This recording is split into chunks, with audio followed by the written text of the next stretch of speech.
Assalamualaikum warahmatullahi wabarakatuh.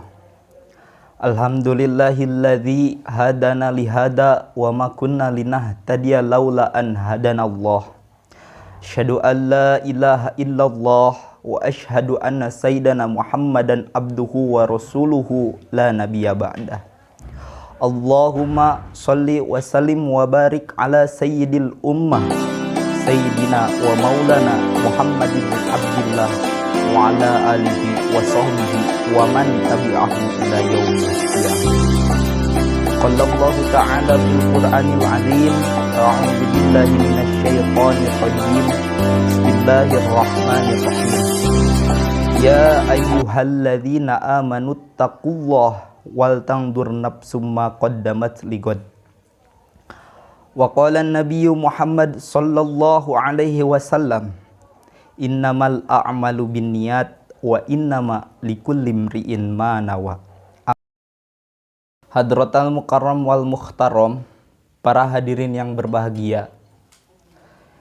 Kita berpuasa dari hari pertama sampai hari ini. Semoga ibadah-ibadah kita yang sudah kita lakukan diterima oleh Allah Subhanahu wa taala. Allah berfirman dalam Al-Quran yang maknanya kurang lebih, hai orang-orang yang beriman, bertakwalah kalian kepada Allah dan lihatlah masa yang lalu untuk masa yang akan datang. Kunci kesuksesan yang pertama yaitu keimanan, keyakinan, veliped, sebuah kepercayaan.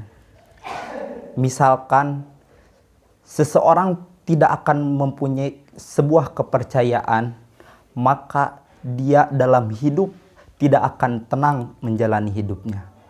Bahkan makan pun kita harus mempunyai kepercayaan, mempunyai keyakinan. Yang kedua, tugas berat dan sulit. Sebuah kata yang mudah diucapkan tapi sulit untuk dilakukan, yaitu bertakwa. Bertakwa bukan hanya sekedar di lisan, bertakwa bukan hanya sekedar dalil-dalil.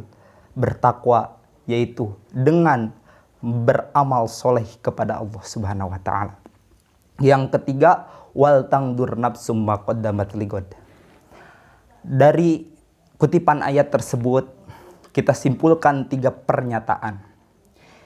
Yang pertama, 3 pernyataan itu melihat ke masa yang akan datang, melihat ke masa yang lalu, dan melihat ke masa yang sekarang. Atau dengan kata lain, visioner, historis, dan realita.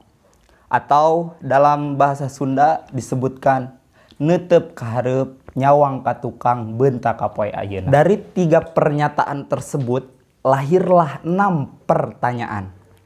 Yang pertama, siapa? Yang kedua, dari mana? Yang ketiga, di mana? Yang keempat, mau kemana? Yang kelima, mau bagaimana? Yang keenam, harus bagaimana? Yang pertama, siapa? Kalau kita bertanya, kita ini siapa? Kadang kita suka mengaku kita ini orang hebat, kita ini orang kaya, kita ini orang kuat. Padahal kita ini siapa? Urang teh saha. Kalau misalkan kita ditanya sama orang lain, kamu siapa? Itu akan lebih sakit hati kepada kita. Tapi alangkah indahnya kita tundukkan kepala kita, lalu bertanya kepada diri kita, kita ini siapa? Nih saya, ini dadamu. Nih saya, ini kepalamu. Nih saya, ini tanganmu. Kamu siapa? Yang kedua, dari mana?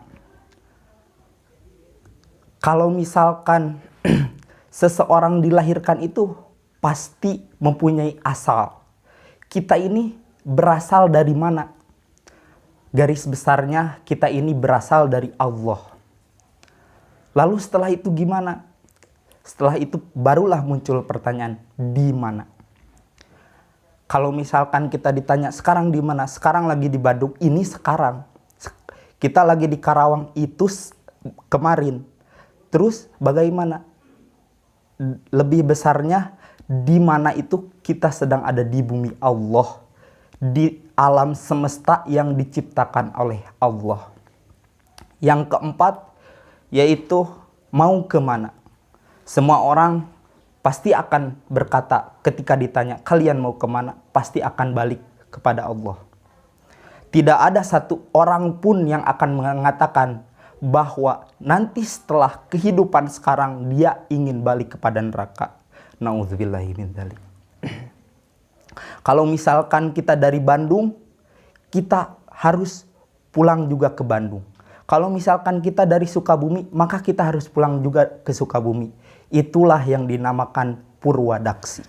Yang keenam, yaitu harus bagaimana. Maka dari pertanyaan yang keenam ini saya akan mengutip kutipan seorang ulama, yaitu Kyai Haji Jajan Zainal Abidin Badzul Asyab, yaitu toleransi, bersatu dalam akidah. Mau bagaimanapun, kalau misalkan kiblatnya tetap sama, Al-Qur'annya tetap sama, nabinya tetap sama, sholatnya masih tetap sama, itu kita masih satu akidah. Yang kedua, toleransi dalam khilafiyah.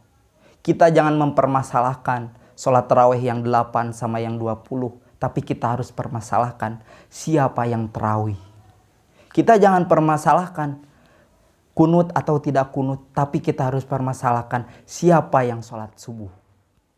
Hadirin yang dirahmati Allah, dapat kita simpulkan dalam kehidupan kita, kita tidak akan pernah lepas dari 3 waktu, yaitu masa lalu, masa kini, dan masa depan. Tataplah masa depan dengan mimpi, lihatlah masa sekarang dengan impian, lalu kenanglah masa lalu dengan sebuah senyuman. Dari saya dicukupkan sekian, mohon maaf bila ada banyak kesalahan. Wallahul muwafiq ila aqwamit thoriq. Wassalamualaikum warahmatullahi wabarakatuh.